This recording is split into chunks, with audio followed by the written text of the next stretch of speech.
Welcome to the Obesity Medicine Podcast with your host, Dr. Rentea, board certified in internal medicine and obesity medicine.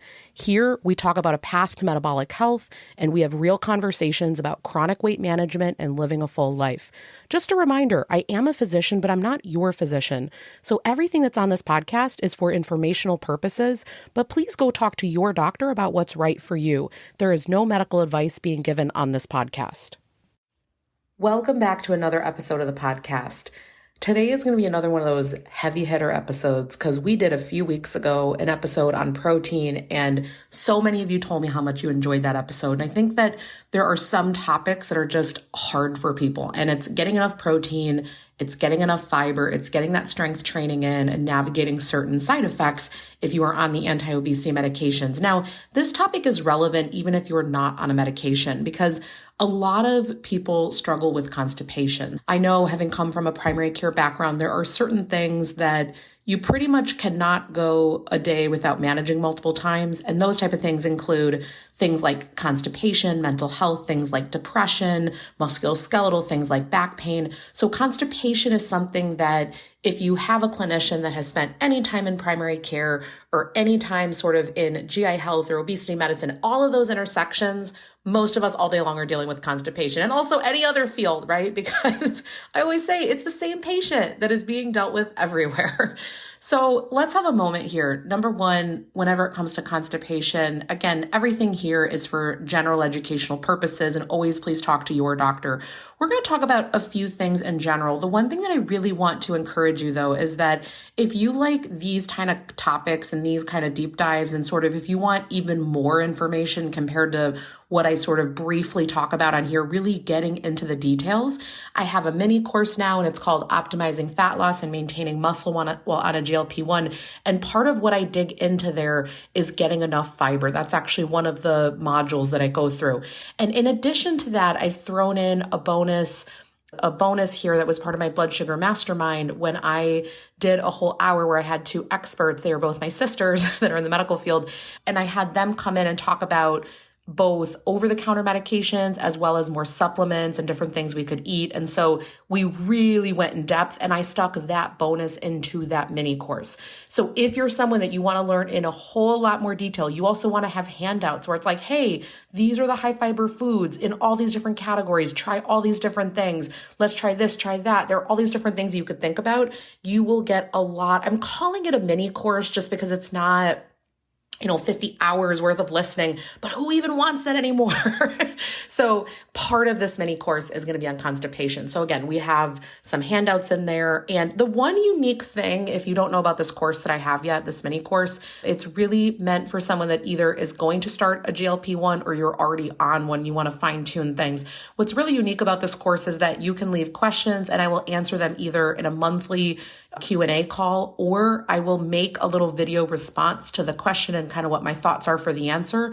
And there's a question and answer video bank that you can go through, and that will accumulate over time. So while you're in there for a year, there's always going to be a lot of questions that people are asking, and you'll continue to learn things as we go because everyone has a unique scenario. I'll give you an example. I'll sometimes have people say, I just really don't like to eat veggies. What do I do in that scenario? And so either me or my dietitians, we can kind of walk you through what our answers would be. Okay, so the link for that is in the show notes here. If you ever have any questions about that for this episode in particular, you can go to renteaclinic.com/blog. And when you see this episode about fiber, you can look. We always have a blog post that really writes out a lot of the different points that I make in the episodes, and it'll have a link to this specific course. I'm really in love with the course. It's funny, all my patients that come in, I'm like, start with this course. Because it, in the most succinct way possible, breaks it down for them. It's what I always wish that everybody knew. And what's funny is my first visit with patients are an hour, and that's on top of, we're going to go left field for a second because this helps you understand how important this course is. They already, prior to seeing me, fill out about 16 pages worth of intake paperwork, right? So I've already reviewed all that. I'm meeting them. I've met them in a meet and greet before, so I know all of that. We still, in the first visit, I couldn't get to all these kind of points that I wanted them to know. And so I go over maybe the risks and the benefits of the medication, things like that, but I can't get into the nitty gritty. And so I literally have my patients listen to this course. Okay, so not to overstate the benefit, let's get into talking a little bit about fiber today. So why are we going to care about fiber?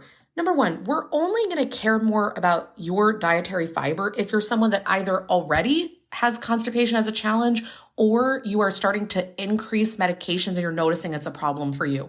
Oftentimes, if there's not a problem, we don't need to create a problem. I'm going to give you an example that some people don't struggle with constipation, but if you really do a dietary audit on them, they're actually already incorporating a lot of things that make it such that they don't have constipation. So I don't want you to think that some people are more privileged than others. Yes, genetics can either influence you or not to the gut being a little bit more stopped up compared to others, but also some people just are gravitating toward things that support their gut health more or not.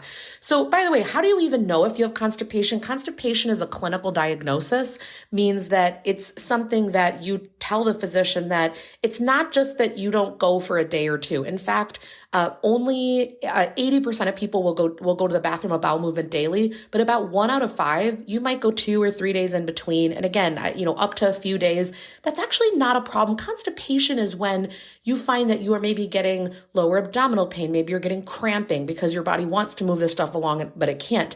Maybe when you're on the toilet, you need to strain really hard. That's called Valsalva. Maybe you see little stars. Maybe it's painful when it comes out. Maybe you get some bleeding because you're getting hemorrhoids and fissures. So that is when we really start to think about constipation. So it's when it causes a challenge for you. It's when it causes a problem. So let's say that this is a challenge for you, or you know that you might be starting on one of these anti-obesity medications. The ones where I see the constipation happening the most, they're in that GLP-1 family. So whether that be daily Saxenda, weekly Wegovy or Ozempic, or weekly Mounjaro or Zepbound now. So again, it's within that class that I'm seeing the most constipation, and it makes sense because the gut motility is slowed down, so stuff is sticking around more. So what are things that we can do that can help that out more? So when we're thinking about constipation, it's things like making sure there's enough water, that people are moving, and one of the other things that we really think about are fiber. And again, I go through a lot of this in more detail within the course that I'm doing, but when we think about fiber, so just in general, I'm just going to talk to women for a second because women are majority of who's listening to me right now. For women, we want about 25 grams is great, but 30 is better. So you can start out, again, you guys know how much I'm a fan of you all doing a nutrition audit, and it's not in the name of being restrictive or feeling like we're on Weight Watchers and counting points. That's the opposite of what we're doing, but we're just trying to get a little assessment of where you're at. So I would just see on average, so do 3 days up to 7 days, whatever you can handle. And when you average it out, dividing by however many days there were, what's the amount of fiber that you get? What's really interesting is most of my patients that come in are around 15 grams of fiber, 1.5. What's interesting about this is they inevitably, if they're at that amount, they're going to end up getting constipation as we either put them on a medication or increase. If we can get ahead of a problem, it's always better than waiting for you to have this crippling constipation and you not wanting to take the medication. Okay, so now that you figured out, how do I figure out if I need to be even worried about this, symptom-wise, how can I assess kind of where I'm at? And then maybe where you want to get to. The question always becomes, okay, how do I get this fiber? And again, I can only on this podcast do so much in these topics. So again, that bonus call goes through so much of this, okay? Like literally the mechanics of all of this. But the point is there are different ways to get fiber. And the challenging and frustrating thing is that everybody responds differently. So let's just go through a few of these. So number one, people think of things like fiber gummies. Okay, I don't necessarily have a problem with you using these. I just don't see people getting amazing results. The other problem with fiber gummies is if you look at sort of how they produce these, they put the fiber and all of this together in the mixing process, and you really don't know when you're getting the gummy if it has the amount of fiber or not, because a lot of that might have fallen to the bottom of the gelatinous material that they used. And so there's not a guarantee, and this is with all supplements, unless you really know the company and what they're doing behind the scenes, how often they're testing, you really can't guarantee that gummy actually has it in it. So you end up basically just having like a glorified candy experience and it's not really doing much for your stool. So I'm actually not such a big fan of the fiber gummies. The next area I think about are supplements over the counter like Benefiber and Metamucil. Those can work in some scenarios for people. And then I like to think more about fiber coming from fruits, veggies, legumes, things like beans, whole grains, and then again, some other little random categories. But How I like to do this to keep this easy with people, if someone is either headed into a GLP-1 or they're struggling with this, I like to start with, are you getting enough water? And then number two, are you getting some type of a fiber source with every meal or snack? So I don't care if that is that with breakfast, you normally like to have eggs, and now you're like, all right, I'll stick some green beans or a little bit of cucumber next to it, or half an avocado, right? Whatever you need to do to get some fiber next to that. And again, it's going to change the way you're eating a little bit. If you're just not used to, maybe you like to do a yogurt in the morning, but it just doesn't have any fiber. So in the same way that we're looking with every meal or snack is protein involved, we're going to want to look as well is fiber involved. So that's my main thing. Most people, if they're doing that, again, they don't end up having challenges. Now, let's say that you're doing that and you're like, but I still have challenges. So you've looked at your audit and you're figuring out how much more to get. And honestly, the biggest struggle is, what do I pick? People just don't know what's high in fiber. So I'm going to give you, again, just like a few ideas here today, but there's no way that I can go over all of this because it's just so extensive. And so again, I'm always going to recommend that this be an area where you meet with a skilled, either registered dietitian, or if you know a nutritionist that really has an area that supports this. Again, it depends on their level of expertise and what they can provide, but they can go over for your particular taste palette and preferences, how could you get this in? But when I think about fruits, I think about things like apples. Pears are another really good source. Pears are not something that I'm hearing people eat all the time, right? They're not the darling favorite, but they have a very good amount of fiber. When I'm thinking about veggies, I'm thinking about things like broccoli. When I'm thinking about things like legumes or beans, I mean, really any beans can do this. Some people really like chickpeas. Again, some of these sources, the reason that some people don't eat them as often is they're really worried about the carbohydrate content in them. But remember, whenever we're combining fiber and protein with that carbohydrate, the glycemic load, meaning how much our sugar goes up, it is greatly reduced down how high that blood sugar curve is. So that's why I really encourage my patients to not shy away from things like chickpeas, because they tend to be something that actually gives a great source of carb, but also we're getting that protein and fiber. I also think about avocados. So avocados are an interesting one. Avocados have 10 grams of fiber. And so maybe you don't eat the whole avocado, right? It can be quite calorie dense. However, even if you're having half of an avocado, it really gets you a far way to your goal. And let's see, what else do I have on here? Of course, there are things like hemp hearts and chia seeds and, different whole grain products. Something else that people can consider with fiber, and this works for some people and doesn't work for others. That's why it's not like 100% you have to go do this. But there are some products that they are processed. So definitely a company has sat down and said, look, we want to get the protein and the fiber in there, but they can still taste really good. One of my most recent obsessions here, I've probably talked about it on the protein episode, are these, they're called the Better Bagel.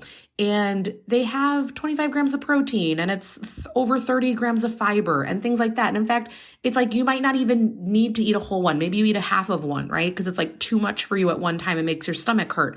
Remember, with fiber, it's a slow game. We don't go from where you are to all the way up overnight. And again, I go through much more of this in the course, kind of what my thoughts are there, because all of these things sound easy, but executed in the right way, you get amazing results. And if you do it in a way that doesn't make sense, it ends up where you feel like, oh, that didn't work for me, but it's really because you either did it too quickly, like you jumped 10 levels higher when you should have started with one. So let's see here. So coming back to kind of everything that I had on here. So once you have your water and you consider, am I going to be doing either a fiber gummy, Benefiber Metamucil? Am I going to get those veggies in? Other things to consider for if we're talking about constipation that might be developing would be things like Miralax or Docusate Senna, magnesium, things like that. Again, I go over all of that within my course, and it's just one of those scenarios where I feel like it needs to have enough due diligence behind it for me to talk about it without, it's just one of those scenarios where I feel like if you want to hear those details, that's a good place to come. All right, so let's just talk about in general. Let's say you're doing all these things and they're not working out for you. Talk to your doctor. It's not just about upping this fiber content for you to get the results that you want. Sometimes it matters. There's a concept of soluble and insoluble fiber. And again, I'm not a dietitian, so I'm not going to go all the way down this rabbit hole, but I know enough to tell you that if you're struggling with this, it's 100% worth getting an opinion on this of what can be changed, because often it's just a matter of switching up what you're eating, how you're eating it, all those kind of things for you to get better results.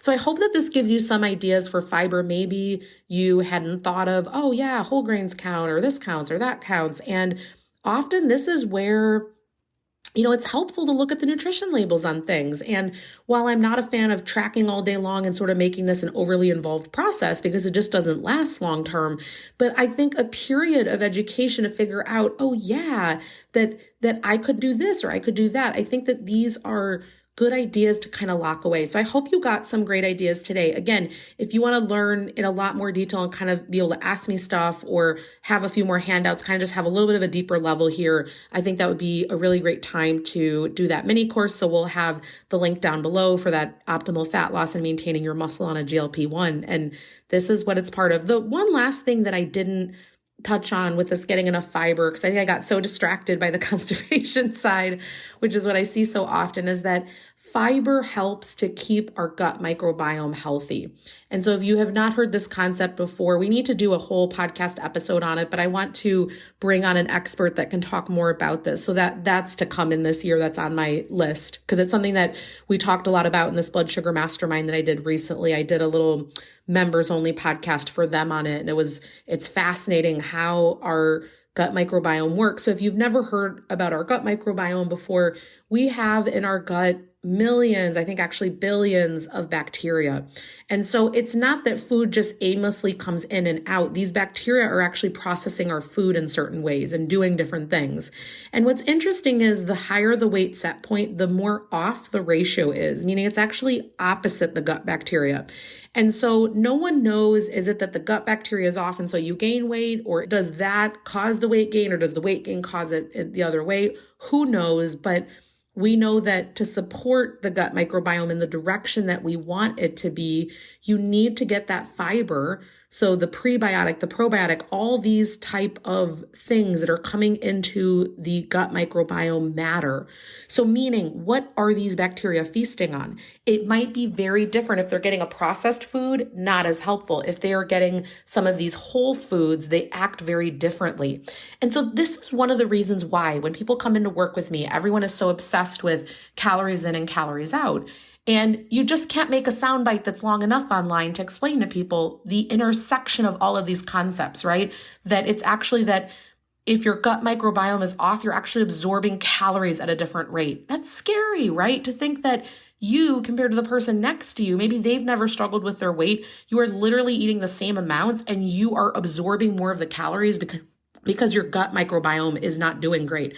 And so a lot of what I work with my patients on is making sure that they nutritionally are supporting themselves in a way that we at this moment think to be helpful. And it's something that, of course, it's always going to change. I mean, this stuff's always evolving. I'm doing continuing medical education every week, right? You could never know enough.